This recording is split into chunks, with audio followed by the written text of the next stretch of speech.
امیر علیہ سنت سے ایک عادت کے بارے میں سوال ہے۔ بعض لوگوں کی عادت میں اس طرح کی چیز ہوتی ہے کہ وہ کئی باتوں پر اپنا گمان قائم کر رہے ہوتے ہیں، اور اکثر گمان وہ نیگیٹو ہوتے ہیں۔ وہ سنی سنائی باتوں کو بغیر تحقیق کے سچ مان کر لوگوں سے بدگمان ہو رہے ہوتے ہیں۔ تو ہم اپنی عادت کیسے بنائیں کہ زیادہ گمان نہ کریں، اور اگر کسی کے بارے میں گمان کریں بھی تو وہ پازیٹیو اور مثبت ہو؟ اس حوالے سے ہماری رہنمائی فرما دیں، میرے اور میرے گھر والوں کے لیے دعا مغفرت فرما دیں۔ یہاں یہ سوال بدگمانی کے متعلق ہے غالباً۔ بدگمانی حرام ہے، اور مسلمان کے بارے میں نیک گمان قائم رکھنا، یعنی کسی کوئی سی بات دیکھی جسے تو اس میں بدگمانی کی طرف پہلو جا بھی رہا ہے، تب بھی اعلیٰ حضرت فرماتے ہیں کہ اس میں جب اچھے پہلو بھی ہوں تو اس کی بات کو اچھے پہلو پر حمل کرنا، یعنی کہ اچھے پہلو پر سمجھنا یہ واجب ہے کہ شاید اس لیے کر رہا ہے، شاید اس لیے کر رہے ہوں گے، یہ اس کی وجہ ہوگی، یعنی کہ حتی الامکان اس کو اچھے پہلو پر لیا ہے، نہ کہ وہ ایک آدھ پہلو برائی کی طرف جا رہا ہے تو وہی ہم نے ذہن بنا لیا۔ تو اس لیے وہ حدیث پاک میں بھی ہے کہ حسن الظن من حسن العبادت ہے، کہ اچھا گمان قائم کرنا یہ اچھی عبادت سے۔ اللہ پاک قرآن کریم میں ارشاد فرماتا ہے، یا ایھا الذین آمنوا اجتنبوا کثیرا من الظن ان بعض الظن اثم ولا تجسسوا۔ آسان ترجمہ قرآن کنز العرفان۔ اے ایمان والو، بہت زیادہ گمان کرنے سے بچو، بے شک کوئی گمان گناہ ہو جاتا ہے، اور پوشیدہ باتوں کی جستجو نہ کرو۔ لوگوں کے مطلب یہ کہ عیب کوئی اس میں ٹو میں پڑھتے ہیں کہ یہ تم نے یہ، یعنی کسی کے گناہ کی ٹو میں پڑھنا، کسی کا عیب تلاشنا، یہ بھی منع ہے۔ جیسے کسی کو پوچھا، ہاں بھائی نماز پڑھتے ہو کہ نہیں، روزہ رکھتے ہو کہ نہیں، یہ بھی ایک ٹٹول ہے نا۔ تو نماز کا کہنا بھی ہے تو نماز کا کہیں، فضیلت بیان کریں، اور روزے کا بھی، روزے کے فضائل بیان کریں۔ آپ پتہ ہے کہ نہیں پڑھتا، نہیں رکھتا، نہیں پڑھتا، وہ الگ چیز ہے، لیکن اگر پتہ نہیں ہے تو اس سے معلومات نہ کرے کہ روزے رکھتے ہو کہ نہیں رکھتے ہو، تو وہ بول دے گا، اس کے گناہ کا اظہار ہوگا، تو ہم بھی اس میں ملوث ہوئے نا، کہ ہم نے اس کے گناہ کی ٹٹول کی، تجسس کیا۔ تو یہ پوچھنا نہیں ہے۔ فلمیں دیکھتے ہو کہ نہیں، گانے تو سنتے ہوں گے، تو یہ نہ پوچھا جائے کہ اس طرح کئی باتیں اگر غور کریں گے تو، کہ اس طرح عام طور پہ لوگ پوچھتے ہیں ایک دوسرے سے، گناہ کی مطلب بات جو ہوتی ہے وہ اس سے اگلوا لیتے ہیں، تو یہ مطلب نہ کیا کریں۔ قرآن کریم میں ایک اور مقام پر اللہ تعالیٰ ارشاد فرماتا ہے، وَلَا تَقْفُ مَا لَيْسَ لَكَ بِهِ عِلْمٌ إِنَّ السَّمْعَ وَالْبَصَرَ وَالْفُؤَادَ كُلُّ أُولَئِكَ كَانَ عَنْهُ مَسْئُولًا۔ ترجمہ کنز العرفان، اور اس بات کے اور اس بات کے پیچھے نہ پڑ جس کا تجھے علم نہیں، بے شک کان اور آنکھ اور دل، ان سب کے بارے میں سوال کیا جائے گا۔ صلو علی الحبیب صلی اللہ علیہ محمد۔ حضرت امام محمد بن محمد غزالی رحمۃ اللہ علیہ فرماتے ہیں، شیطان آدمی کے دل میں بدگمانی ڈالتا ہے، تو مسلمان کو چاہیے کہ وہ شیطان کی تصدیق نہ کرے، یعنی اس کی بات کو سچا نہ سمجھے، اور اس کو یوں خوش نہ کر دے۔ حتیٰ کہ اگر کسی کے منہ سے شراب کی بو آ رہی ہو تو پھر بھی اس پر حد لگانا جائز نہیں، کیونکہ ہو سکتا ہے اس نے شراب کا گھونٹ پی کر کلی کر دی ہو، یا کسی نے اس کو جبرن شراب پلا دی ہو، اور اس کا احتمال ہے، تو وہ دل سے بدگمانی کی تصدیق کر کے شیطان کو خوش نہ کرے۔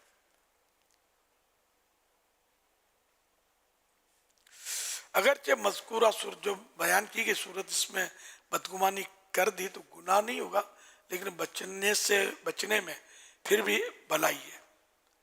یہ کتنی انتہائی مثال ہے کہ شراب کی بو اگر آتی ہے کسی کے منہ سے تب بھی اس کو شرابی نہ کہا جائے، اور اس طرح حد بھی نہیں لگتی جب تک واقعی پرفیکٹ 100% ثابت نہ ہو جائے کہ شراب یہ پیتا ہے۔ خود یا تو کرے ہوش و حواس میں کہے کہ میں نے ہاں شراب پی ہے، اب وہ کسی نے زبردستی پلا دی، گن پوائنٹ پہ لے کے پلا دی، یا اس نے شراب منہ میں لی اور کلی کر دی، تو اس طرح کچھ بھی ہو سکتا ہے، شراب کی بو آ سکتی ہے منہ میں، یا ہمیں غلط فہمی ہو گئی کہ یہ شراب کی بو اس میں سے آ رہی ہے۔ یہ بھی دیکھا میں نے، اگر کوئی آتا بعض اوقات پہلے بہت پہلے شرابی ہے بو آ رہی تھی، شراب کی بدبو آ رہی تھی، اب یہ ہو سکتا ہے کہ کوئی اور گزرا ہو اس سے بدبو آ رہی ہو شراب کی، اور ہم اس کو سمجھیں کہ اس نے شراب پی ہے، تو پھر بھی شراب پی ہے، اس کو شراب بھی قرار نہیں دیں گے۔ صلو علی الحبیب صلی اللہ علی محمد۔ میرا نام محمد شعیب ہے، ایک ماہ کے اعتکاف کے لیے آیا ہوں۔ میرا آپ سے یہ سوال ہے کہ مٹھائی یا کسی بھی میٹھی چیز پر چاندی یا سونے کے ورق لگے ہوں، کیا یہ مرد اور عورت کے لیے کھانا جائز ہے؟ چاندی اور سونے کا ورق کون دے گا یار؟ یہ پنی کو کوٹ کوٹ کے چاندی کا ورق، یہ بھی چلتا ہے، اصل چاندی کا ورق بھی آتا ہوگا، تو یعنی کہ یہ ایسی چیز ہے کہ جو ایکچولی غذا نہیں ہے۔ یہ تو اس طرح کی چیز قلیل مقدار، تھوڑی سی مقدار میں جو نقصان نہ پہنچاتی ہو وہ کھائی جا سکتی ہے، ٹھیک ہے؟ جیسے مٹی کہ اگر قلیل مقدار میں، بہت تھوڑی مقدار میں ہو کہ جو نقصان نہیں پہنچائے گی تو کھا سکتے ہیں، اور اگر حد ضرر تک پہنچے، نقصان کی حد تک پہنچے تو پھر نہیں کھا سکتے، جائز نہیں ہے۔ صلو علی الحبیب صلی اللہ علی محمد۔ اب دواؤں میں بھی، دیسی دواؤں میں تو چاندی کے ورق دیکھے جاتے ہیں بعض اوقات، اب یہ خدا بہتر جانے کہ وہ چاندی کے ہوتے ہیں، لگتے تو چاندی کے، ان کا نام چاندی کا ورق ہے، اب وہ ویسے چاندی سونا، سونے کا ورق تو دیکھا بھی کہاں ہوگا، سارے کہ لاکھوں روپے کا ورق کون لگائے گا اس میں، لاکھوں نہیں تو ہزاروں کا، کیونکہ وہ بھلے ہلکا پھلکا ہوتا ہے لیکن سونا بہت مہنگا ہے نا، لاکھوں روپے وزن، لاکھوں روپے اس کے 10 گرام کے پتہ نہیں لاکھوں روپے کا ہے، 2 لاکھ یا 3 لاکھ بھول گیا ہوں میں، 3 لاکھ سے اوپر ہے، 3 لاکھ سے اوپر اس کا 10 گرام سونا۔ آپ نے کم سے کم کیا ریٹ دیکھا ہے؟ 100 روپیہ تولہ، اب تولے کی جگہ 10 گرام یوز ہوتا ہے غالباً، یہ پتہ نہیں ہے۔ آپ نے 100 روپیہ تولہ دیکھا ہے؟ 11 گرام، 10 گرام ہے نا ایک تولے کا 10 گرام، تو ہو سکتا ہے کچھ ملی گرام آگے پیچھے ہوتے ہیں اس میں۔ 100 روپے کا تولہ، اس کو تولہ بولتے تھے، تولہ ماشا رتی، اب تولہ ماشا رتی کے بجائے ابھی گرام کا حساب ہے۔ جیسے آپ نے وہ آج کچھ چھٹانگ کا بولا نا، تو میں بھی سوچ رہا تھا نئی نسل چھٹانگ میں کہاں سمجھتی ہوگی یار، تو وہ لکھا بس پرانے، لیکن چھٹانگ چیزیں ملتی تو ہوں گی، نہیں ملتی ہوں گی کریانے کی دکان پر بہت کم، مطلب اب چھٹانگ نہیں چلتا، اب گرام چلتے ہیں، 10 گرام 20 گرام، ایک سیر میں کتنے چھٹانگ ہوتے بھی شاید مشکل ہی پتا ہو، سیر بھی کم ہی چلتا ہے، سیر بھی نہیں ہے، اب کلو گرام، اگر کوئی سیر چلاتا بھی ہے تو شاید قانونی طور پہ تو کلو گرام ہی چل رہے ہیں۔ صلو علی الحبیب صلی اللہ علیہ محمد۔ میرا امیر اہل سنت سے سوال ہے کہ کسٹمر ہمارے پاس گولڈ سیل کرنے کے لیے آتے ہیں، لیکن وہ یہ صورت رکھتے ہیں کہ ہم یہ سیل کر رہے ہیں، 1 مہینے بعد آپ سے ہم یہ واپس لے لیں گے، تو ہمیں ان سے کیا نوعیت رکھنی چاہیے، کس موضوع سے ان کو سمجھانا چاہیے، یا کیا ڈیلنگ کرنی چاہیے، تو اس پہ آپ ہماری رہنمائی فرمائیے۔ سوال پہلے چل چکا ہے، شاید تھوڑے دن پہلے رمضان میں چل چکا ہے، شاید، اللہ بہتر جانے، آپ جواب دے دیجیے۔ اس طرح تو یہ خرید و فروخت جائز نہیں ہوگی کہ شرط لگانا کہ 1 مہینے بعد یہی آپ سے دوبارہ خریدے گا. ہاں یہ ہو سکتا ہے کہ آپ اس سے خرید لیں اور اس کے بعد بھرے وہ آپ اس کو اطمینان دلا دیں کہ 1 مہینے کے بعد آپ اسے بیچ دیں گے، لیکن نہ آپ باؤنڈ ہوں گے نہ وہ باؤنڈ ہوگا، اور نہ اس کی قیمت پر آپ وہ باؤنڈ کر سکتے ہیں نہ وہ آپ کو باؤنڈ کر سکتا ہے. تو الگ سے ایک سودا 1 مہینے کے بعد ہو سکتا ہے، وہ ایک نئی خرید و فروخت ہوگی، ایک جدید خرید و فروخت ہوگی، لیکن اس شرط پر آپ ان سے یہ سونا خریدیں کہ 1 مہینے کے بعد وہی آپ سے خرید لیں گے، یہ جائز نہیں ہے. صلو علی الحبیب صلی اللہ علیہ محمد صلی اللہ علیہ وسلم. سوشل میڈیا کے ذریعے سوالات کا سلسلہ ہے. یہ سوال کر رہے ہیں اگر کسی کے پاس 4 سے 5 لاکھ روپے سیونگ ہے تو کیا اس پر زکوٰۃ لازم ہوگی؟ جی ہوگی. ایک اور زکوٰۃ واجب ہونے کے دیگر شرائط پائے جائیں تو زکوٰۃ فرض ہوگی. صلو علی الحبیب صلی اللہ علی محمد. یہ SMS کے ذریعے سوال ہے کہ عشاء کی 4 سنتیں اگر رہ جائیں تو ان کو تراویح سے پہلے ادا کریں یا تراویح پڑھنے کے بعد؟ عشاء کی 4 سنتیں قبلیہ جی جی پہلے والی، تو یہ تو فرضوں سے پہلے اس کا پڑھنا سنت ہے، فرضوں کے بعد اب اس کا سنت رہا نہیں ہے. اب اگر پڑھے گا بھی تو یہ ایک نفل ہو جائیں گے. تو تراویح کے بعد پڑھے پہلے پڑھے، مگر یہ اب پڑھنا نہیں اس کا، نہیں وہ سنت نہ رہا. صلو علی الحبیب صلی اللہ علیہ محمد.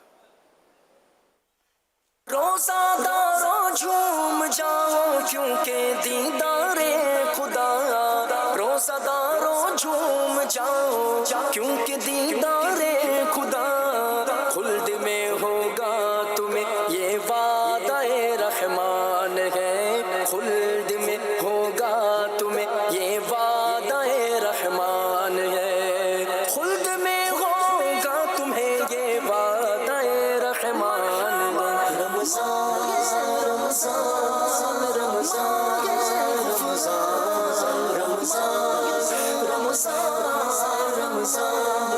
رمضان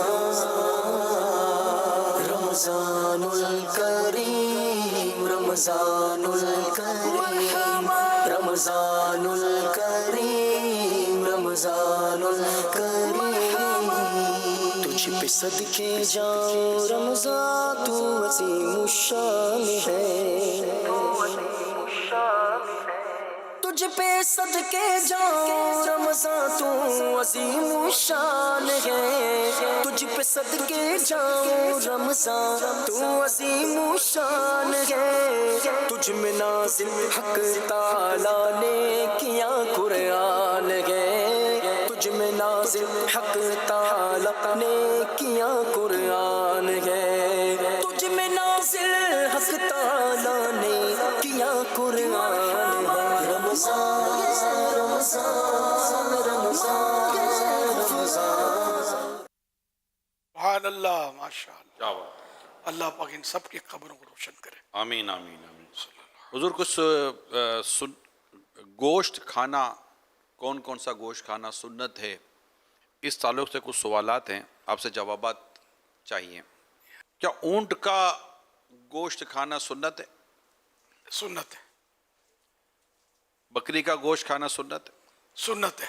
آپ صلی اللہ علیہ وسلم کو سب سے زیادہ بکری کی دستی کا گوشت محبوب تھا. ماشاء.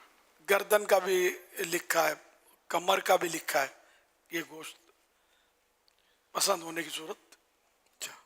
کیا دمبے کا گوشت کھانا سنت ہے؟ جی سنت ہے. بھیڑ کا گوشت کھانا سنت ہے؟ سنت ہے. مرغ کا گوشت کھانا سنت ہے؟ سنت ہے. مچھلی کا گوشت کھانا سنت ہے؟ جی مچھلی کھانا سنت ہے. گائے کا گوشت؟ سنت ہے. سبحان اللہ. صلو علی الحبیب صلی اللہ علیہ محمد.